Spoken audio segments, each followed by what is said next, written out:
سلام، امروز میخوایم 33 تا از دکمه‌های خفن کیوبیس رو با هم مرور بکنیم.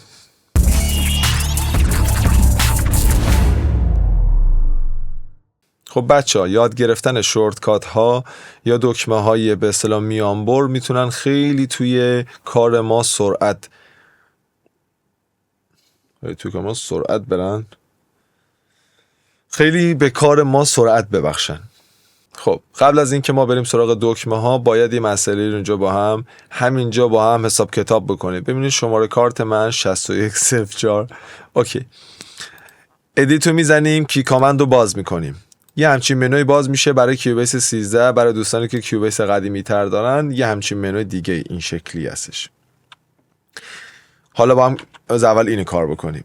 اینجا انواع مدل دستورات هست، روبروش زده دکمهش رو زده. چه دکمه‌ای رو بزنن؟ سیو، کنترل اس. کنترل اس میزنید سیو میشه مثال. اوکی، برای ست کردنش کافی ما اینجا روش کلیک کنیم، یه عدد دیگه بزنیم، مثلا کنترل دی. یه چیزام میپرسه، میگه آقا کنترل دی برای یه چیز دیگه بود، کنترل دی که داپلیکیت میکرد کنسل بشه، بیاد فقط اینجا سیو کنه. ما میزنیم نه، حالا این تستی بود. برای ورژن‌های قدیمی تر اینجا هم داپلیکیت نمیشه. چه جالب. این هستش که شما اینجا رو سرچ میکنی بالا، حالا هر چی که میخوای سیو اینا هر چی میزنی، اینجا روش کلیک میکنی، این بغل تو قسمت سیاه روش کلیک میکنی، دکمه‌ای که میخوای میزنی، تخ اینجا مینویسی، کنترل دیلیت، بعد بالا آساین تخ اینو میزنی و تخ اینجا میاد یا تخ نمیاد. یه چیزی مثل اون میپرسه که آقا یه جایی کار دیگه میکرد، الان میخوای این کارشو نکنه بیاد این کارو بکنه. اینم هست دیگه، با خودت کنسل کردن یا اوکی زدنش و وصل میشه، فرق نمیکنه. سرچ میکنی، دکمه رو میزنی، اساین میزنی. این ما اینجا دیگه اونقدر پیچیدگی نداره، ساده تر شد. سرچ میکنی فقط دکمه میزنی، همین اینتر اساین خودش این شکل. خب دکمه شماره 1 دکمه ای، ادیت چنل ستینگ. روی هر چنلی که هستیم این ای که اینجا نوشته تنظیمات اونو برای ما با یه ای تنظیماتش باز میشه. اینجا اینسرت ها هست، اکولایزر ها هست، پریگین هم همه چی دسترسی دارم، به سند ها دسترسی دارم، به فیدر هم دسترسی دارم، سری افکت های خود کیوبیس اینجا هست، چنل استریپ دسترسی دارم. خیلی باحال با یه ای ساده. این ای فکر میکنم که برای خود سیستم از قبل به صورت دیفالت بود و برای دکمه‌ای که چه بود چه نبود من دیگه نمیگم که حالا چی. من اسم انگلیسیشو براتون مینویسم این زیر، شما همینو تو قسمت بالا سرچ بکنید. الان یه نمونه رو با هم میریم. دکمه دوم دکمه دی هستش. چیکار کرد؟ اینو برام باز کرد. Edit VSC Instrument برای لاین‌های میدی هستش. اون VSC رو براتون با یه دکمه دی ساده VSC رو باز میکنه، خیلی سرعت میبخشه کارتو. چجوری ست کردیم؟ برای این یه دونه نمونه میگم دیگه، بقیه رو خودتون هر چی پایین می‌نویسم اونو سرچش بکنید. این بالا سرچ میکنین edit VSC Instrument ها اومد، اینو زدم یه دی، بله دی تمام شده رفت. الان دیگه هر کدوم بزنم دی. اوکی دیگه. برای بقیه من دیگه اون کی کامند اینا رو باز نمی کنم، این محیط رو باز نمی کنم، فقط میگم مینویسم پایین که بالا چی سرچ بکنید بزنید بیاد. دکمه سوم دکمه تی هستش، نیو ترک، اد نیو ترک. مثلا انتخاب میکنم آدیو میخوام، افکس فلان با یه تی ساده. کدوم بود؟ راست کلیک اد ترک و اینجا مثلا یک کدوم از اینا رو انتخاب میکنم. ترک آدیو جدید به من بده، مثلا مونو فلان. اوکی حالا اینو با یه تی ساده تی میزنم میاد بالا. متنش هم پایین مینویسم که توی کی کامند سرچ کنید. بعدی خیلی باحاله و خیلی مهم هست، 3 تا دکمه است. کنترل کیو، کنترل دبلیو، کنترل ای، کنترل کیو، کنترل دبلیو و کنترل ای برای این 3 تا پنل این بالا سمت راست، پنل چپ، پنل پایین و پنل راست. خیلی مهم و خیلی کاربردی هستن. این چیه؟ اینو ریز بهتون نشون بدم. زون ایناست. یه زون بنویسید میاد. شو، هاید، لفت زون برای چپ و اینسرت های، لور زون برای این پایینی که ادیتور اینا بود و رایت زون هم برای این راستی که متر و اینا بود. دکمه بعدی که خودم خیلی دوستش دارم آلت دی هستش. چیکار میکنه؟ اون لاینی که کلیک کردیم ازش راست کلیک داپلیکیت میکنیم، داپلیکیت میسازه اما بدون اینکه محتوا رو کپی بکنه. خیلی باحاله. مثلا این لاین فکر کن کلی افکت داره فلان و تو میخوای از همین کپی بگیری و به جای راست کلیک کنی اپلیکیت بزنی اینا رو بگیره پاک کنی فلان بکنی روش کلیک میکنی یا آلت دی. این از این قسمت تو قسمت ماکروها هست. حالا نمیدونم برای کیوبیس های قبلی چی جوریه. اینجا آلت دی duplicate selected without data. اینجا هم اگه بزنم مثلا without data اومد ولی تو قسمت ماکرو اومد. حالا نمیدونم کیوبیس های قبلی یا ماکرو دارن یا نه، برای خودتون تست بکنید. آلت دی. دکمه بعدی که اصلا صحبتشو نکن. کنترل شیفت F یا G هر کدوم یه کاری میکنن. F برای FX، G برای گروپ. چیکار میکنه؟ مثلا روی این میذارم کنترل شیفت F، یه اومد بالا یه منوی میگه که چیکار کنیم. چی میگه؟ میگه که الان میگم این چیه. این راست کلیک add FX channel to selected channel. میخوام به این یه FX channel بسازم و اینو سند کنم به اون، مثلا بهش ریورب بدم. ریورب اونجا انتخاب کردم پرو آر استریو، اسمش هم میذارم مثلا ریورب تست. اوکی. اتفاقی که میفته چیه؟ خودش اتومات سند میشه به ریورب تست و ریورب تست هم این پایین ساخته شده. اینم که باز شده آماده. پس چی زدم رو اون لاینی که خواستم یا چند تا لاین با هم، همه با هم میخوام یه فیکس بدم، کنترل شیفت اف. خیلی راحت براش، بر همه اینا الان میتونم ریورب بذارم، دیلی بذارم و همشون اتومات سند میشن به این ترک جدیدی که میسازم. کنترل شیفت جی که دومیه چیه؟ همه اینها رو روت یا وصل میکنه اصطلاحاً به خروجیشون رو به یه گروپ که اینجا هم داریم پایینش بود. راست کلیک این راست کلیک اد ترک گروپ چنل تو سند چنل. کنترل شیفت جی. اینو من خودم ست کردم، فکر کنم شما باید از اون بالا ست بکنید. کنترل شیفت جی خیلی باحال. مثلا این چند تایی که کانتنت من هست و محتوای ملودی من هست و وصل میکنم و کنترل شیفت جی میزنم، اسم میذارم براش، مثلا می‌نویسم کانتکست یعنی محتوای موزیک من و اومد پایین. الان سولو میکنم دیگه همه اینا به این وصل شدن، گروپ بندی شد دیگه، همشون رفتن تو گروپ. خروجی اینا همه به جای که به استریو اوت بره اومده به کانتکستی که من جدید ساختم، همشون کانتکست. اوکی. برای گروپ سازی و باس سازی اینا خیلی خیلی باحاله. هر چی بخوای سلکت میکنه. الان اینجا هم همین کارو کردم با درامم، 3 تا لاین درام دارم. بامت کردم خاص خودت حتما و با همین کار قشنگ کنترل شیفت جی زدم، اسم درامز رو نوشتم، اومد بالا. دکمه بعدی عین همینه، کنترل شیفت دی. کارش چیه؟ خیلی یکم خفن‌تر از اونه. ترک هایی که انتخاب کردی یا یه دونه یا چند انتخاب کردی رو برات میگیره میریزه توی پوشه‌ای، براش پوشه میسازه براشون، میکنه توی پوشه و همزمان یه گروپ هم براش میسازه میذاره زیرش. کاری که دقیقاً با درام کردم الان اینه. درامای من توی پوشه است. الان میتونیم با کانتکست هم این کارو بکنیم. مثلا فکر کنیم این کانتکست رو من نساخته بودم، پاکش میکنم. اوکی. حالا این 3 تا چند تا اینا چیکار میکنم؟ کنترل شیفت دی، رفت توی پوشه‌ای همین الان و از من داره میپرسه گروپی که میخوای وصلش اسمش چیه. دوباره میذارم کانتکست. یه سوالم میپرسه، میزنیم کنسل. ببین همشون وصل شدن به کانتکست و همشون اومدن توی پوشه‌ای. حالا پوشه اس نداره، میتونیم اس بذاریم خودمون. کانتکست خیلی باحال. درام منم اینجوری پوشه داشت. من بیشتر از این استفاده میکنم. خیلی باحال. شورتکات بعدی آلت به علاوه یک کروشه یا قلاب و 2 دکمه است. قلاب اینوری و اینوری، کروشه اینوری اینوری. هر کدوم چیکار میکنه الان با هم چک میکنیم. رو هر ایونتی که بزنی موست هر جا که باشه، حالا این بهش میگن کرسر، خط تایملاین. اینجا که این خطی که پلی میکنه بهش میگن کرسر، اگه اشتباه نکنم کرسر، لهجم ضعیف، کرسر. این چیکار میکنه؟ مثلا خط رو گذاشتم اینجا، از این به قبل رو نمیخوام، آلت به علاوه کروشه چپ پاکش کرد. حالا اون زیریش هست. خب فکر کن مثلا روی یه چیزی باشه که زیریش نباشه، مثلا این. خب این به جایی که اینجوری کنم مثلا چیز کنم، هر جا که موسمو بذارم همونجا یه آلت کروشه میذارم، اینو تا اونجا کاتش میکنه. خیلی باحال. برای اینا میشه، فرقی نمیکنه. و آلت کروشه اونوری برای انتهاشه. مثلا اینجاست نمیخوام، آلت کروشه راستو میبنده. خیلی باحال. متنش هم این پایین نوشتم.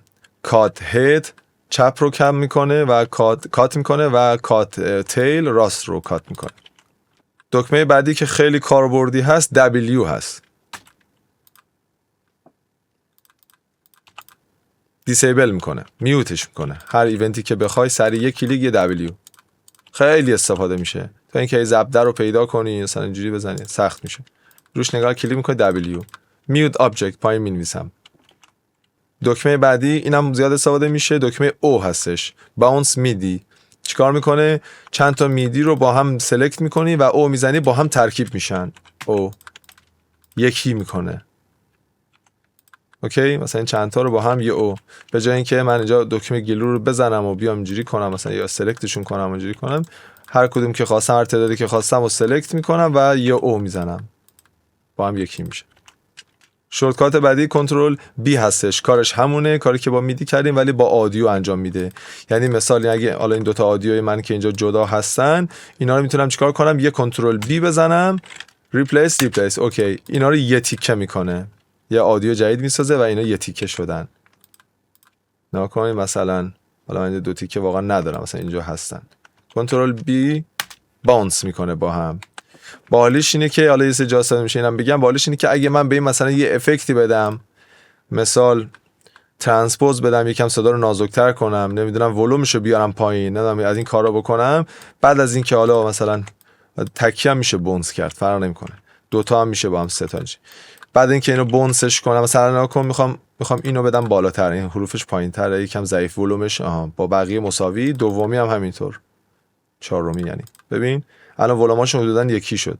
حالا این چهار تا رو اینکه جدا نباشن با هم بونس میکنم، کنترل B.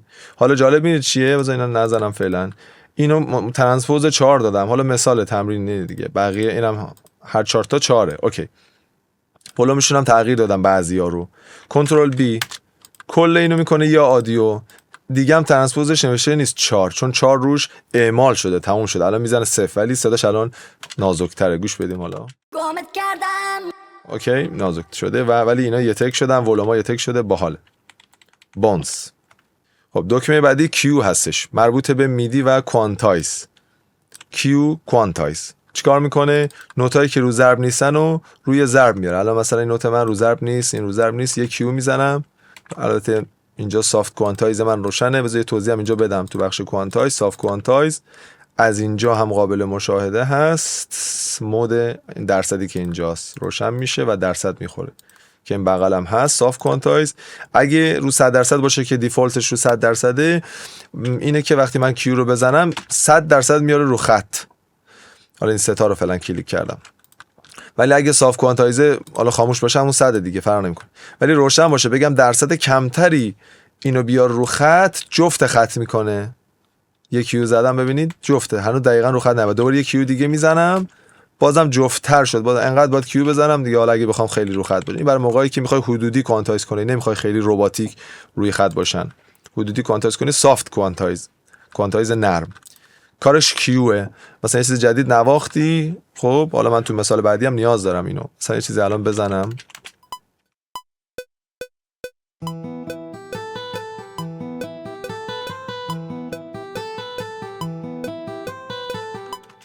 خب مثال حالا این من خودم با دیلی میشنیدم، یه مقداری خودش همینجوری عقب افتاد، همه رو یکم بدم جلوتر حدود. حالا مثلا این اومد دو ولی خب اینا هیچ کدوم دو ضرب نیستن، میبینی همه پاتی پاتی میخورن. یک هش چیکار میکنم؟ نه نه نه نه نه نه نه داره اصلا بد میزنه، اولی خوب زدم بقیه. یک کنترل آ همه رو میگیرم، یک کیو میزنم، همه اومدن البته سافتشو خاموش نکردم، همه اومدن رو ضرب.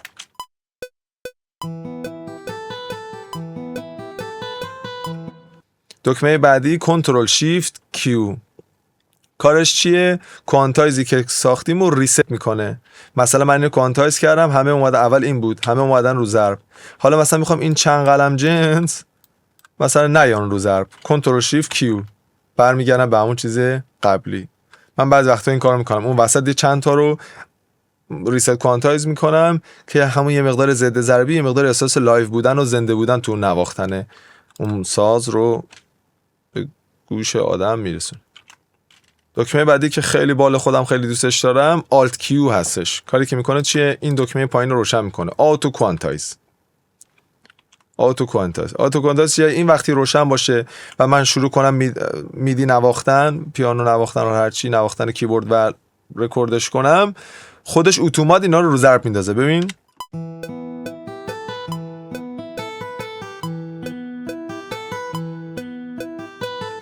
خب الان برم توش همش رو ضربه.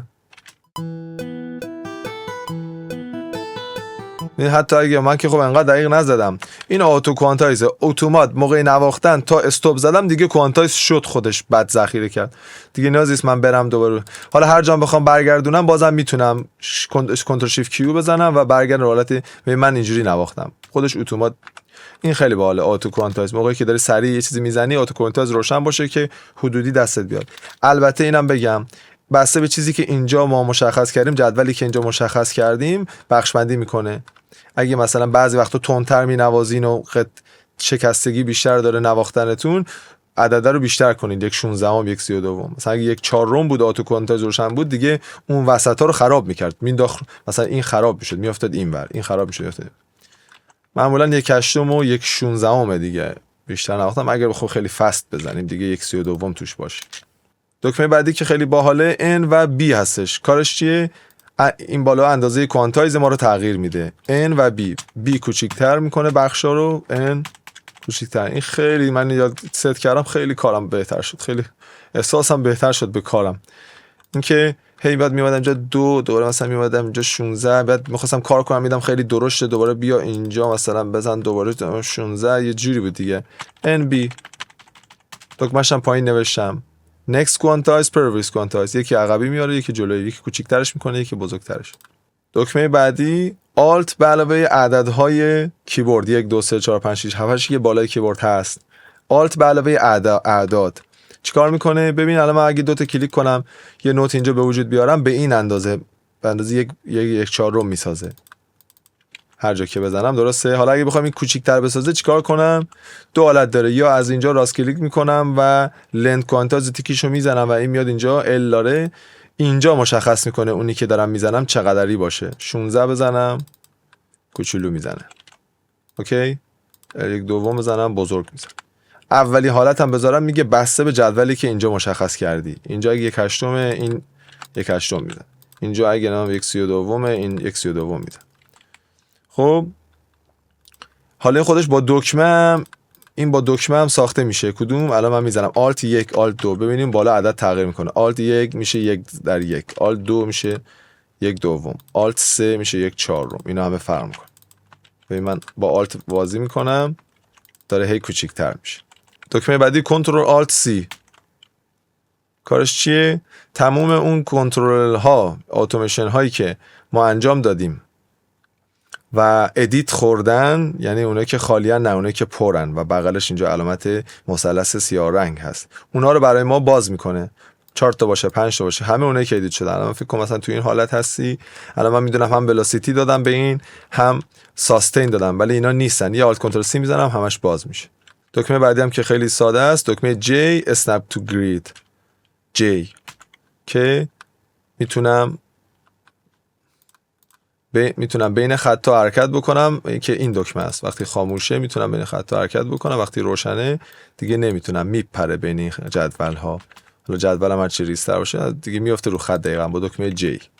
دکمه بعدی که خودم واقعا خیلی دوستش دارم کنترل اسپیس. هر ایونتی که خواستم انتخاب میکنم، یه کنترل اسپیس میزنم، اونو برام لوپش میکنه. خیلی باحال. اینو میزنم ببین قشنگ رنج رو مشخص کرد، دکمه لوپ رو روشن کرد. حتی تو کوچیک‌تر اندازم میشه، مثلا این من نمیخونم. ولی باحال. میتونم حتی بدون اینکه ایونتی انتخاب بکنم لوپمو انتخاب بکنم با رنج رو میزنم، یا دکمه 2 اونم رنجه، فرق نمیکنه. چیزی که میخوام انتخاب میکنم با رنج و کنترل اسپیس. بامت کردم خاصی خودت حتما بامت کردم، اوکی هر چقدر که بخوام. همین مونده بزنید همین مونده. دکمه بعدی Alt V خیلی خفنه. کارش چیه؟ مثلا من اینو کپی کردم میخوام تو لاین بالایی پیست بکنم. در حالت عادی حتما نیازی که من این کرسرم رو بیارم اول، بعد کنترل وی رو بزنم پیست بشه. اگه اینو مثلا یه جای دیگه بذارم کرسرمو اونجا پیست میشه.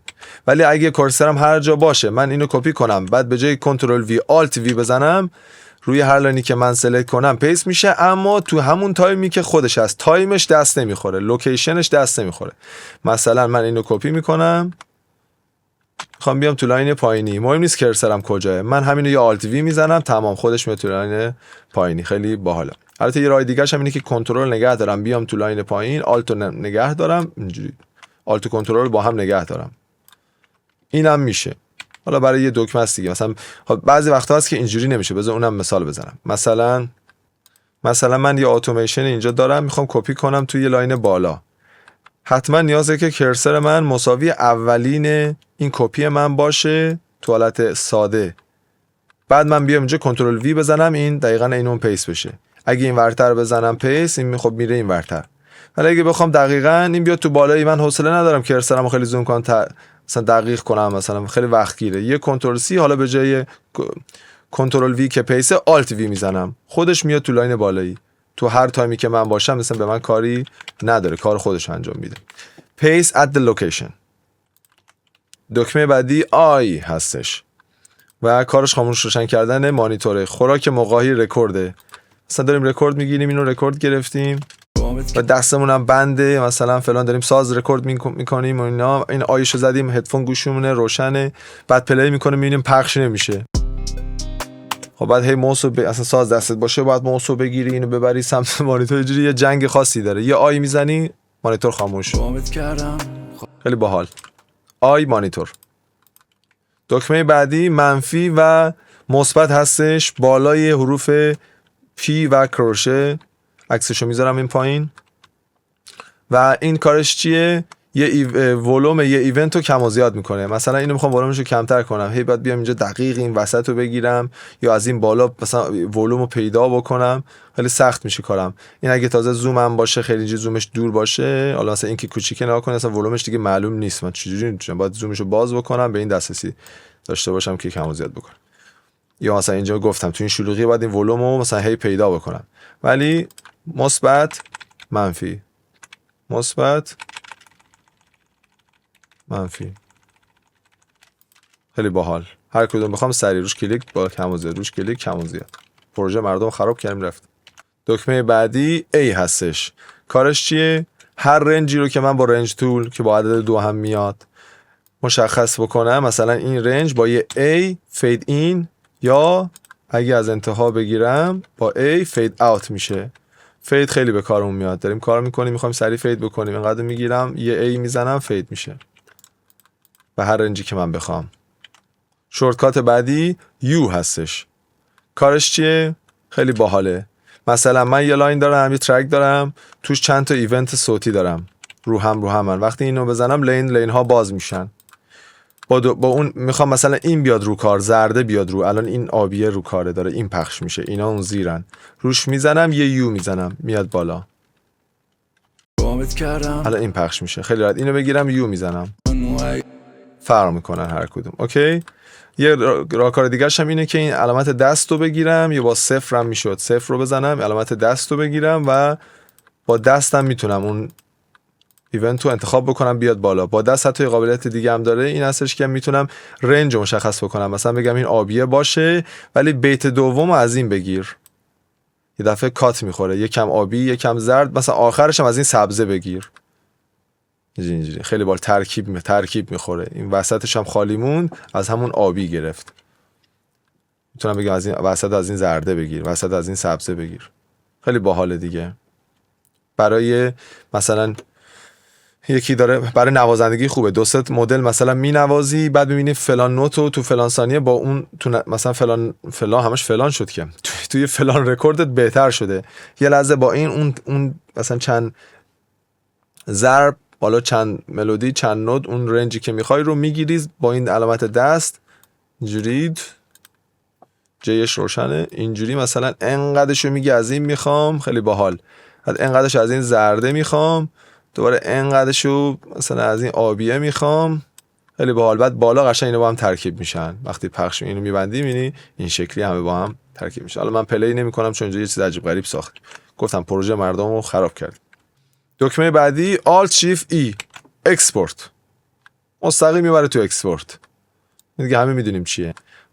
برای اکسپورت گرفتن هی فایل بزن و هی اکسپورت بزن، Alt Shift E تخ اکسپورت. شورتکات بعدی کنترل R رندر این پلیس. رندر این پلیس کارش چیه؟ رندر میگیره. از این زدم خیلی راحت آدیو میکنه توی لاین جدیدی به من میده با همون اینسرت ها.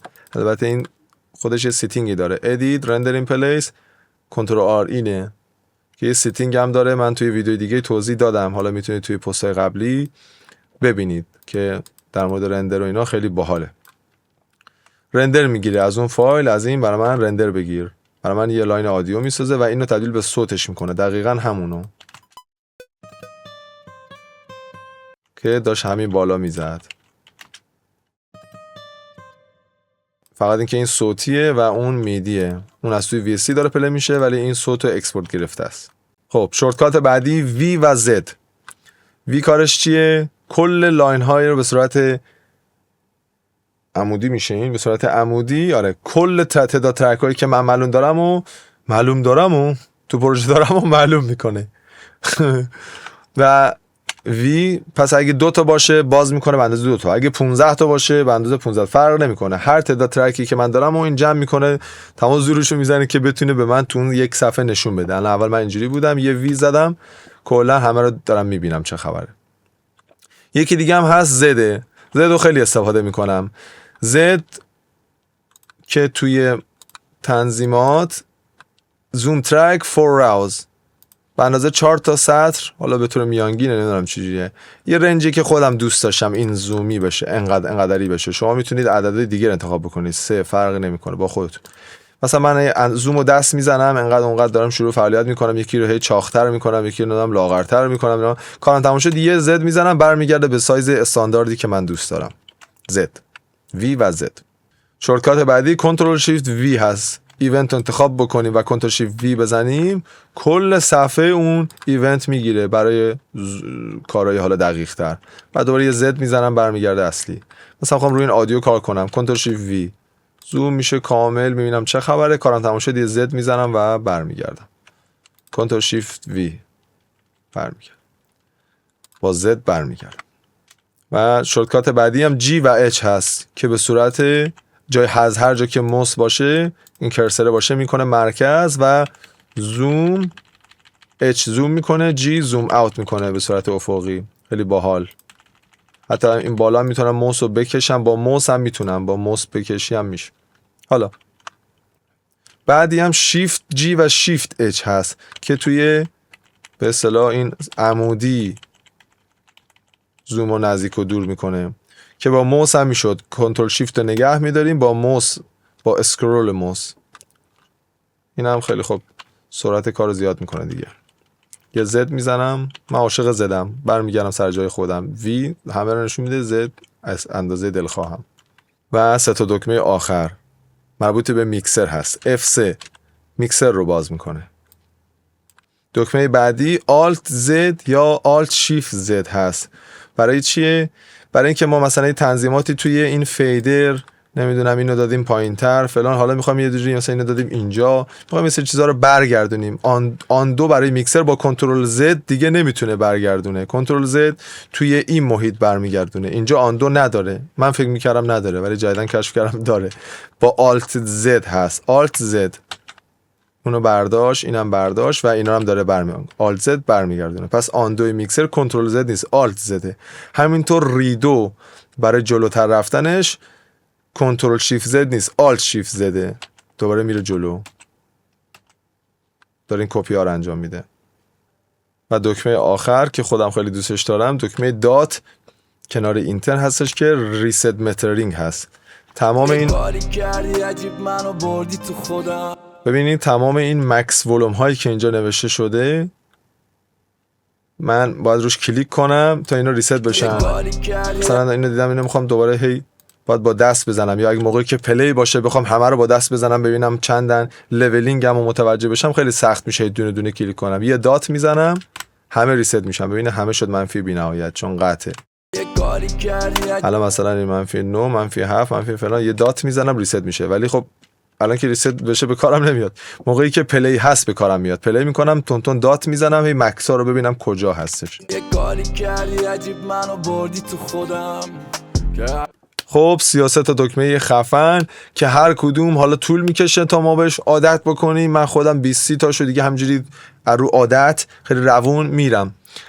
به نظر من اون کسی خفنه که کار با نرم افزارش رو خیلی روون بتونه با کیبورد انجام بده. موس که خب مشخصه، با کیبورد تمام شورتکات ها رو تا حد امکان، حالا تمام که خیلیه ولی حداقل همین یه 20 تا شورتکات های اصلی که خیلی کارو به اصطلاح سرعت میبخشن اونا رو مثلا بلد باشیم. مثلا همه میدونیم دکمه ستاره دکمه رکورده، حالا نمیدونیم بدونین، این جزء این سیاستا نیست. دکمه ستاره دکمه رکورده، بعد فکر کن ندونی هی با موس مثلا داری رکورد میگیری، هی با موس رو ببری روی رکورد بخوای دکمهشو بزنی سخت میشه دیگه.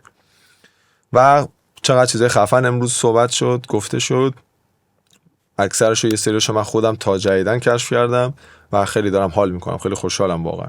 خیلی سرعت کارم بیشتر و بهتر شد. حالا شما کامنت بذارین بگین که اون دکمه مورد علاقتون که بعد از اینکه بهتون نشونش دادم خیلی ذوق کردین کدوم بود تا ما هم حال بکنیم.